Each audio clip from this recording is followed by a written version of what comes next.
Hey guys, it's Will with Core Performance. Today's a quick video about the old adage, be bold, start cold. When I had to do field prep for my first time patrolling in a cold environment, I was that guy. I showed up with all my snivel gear.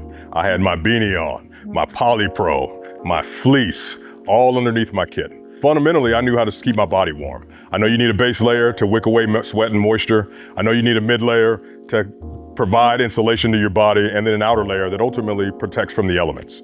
What I didn't know, or what I didn't understand at the time, is what that was gonna do once I started moving. I learned a very hard lesson about 100 meters in. I'm overheating, I'm starting to sweat profusely. My fire team leader's laughing at me, my squad leader's yelling at me, and my platoon sergeant, we'll just say that he was shaking his head. And I'm about to stroke out. That level of gear, the way that I was layering it was great. If I would have been doing things like sitting back at the patrol base, sitting in the defense in my foxhole with my buddy, or just receiving an order and I was bundled up trying to get max insulation, that would have been fine in those cases. It's not the case if you're planning on working up a sweat. Any long movement, ruck run or hike, remember to use that old saying, be bold, start cold.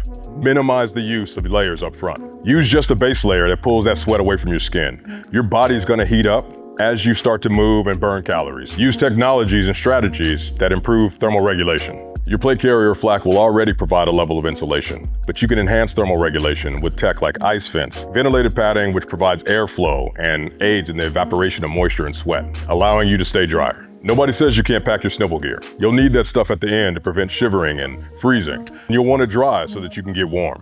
So while sucking it up prior to a ruck might make you a little bit chilly up front, about 100 meters in, you're gonna thank me, the team leader, and the friend that all told you to embrace the chill. Be bold, start cold, stay frosty.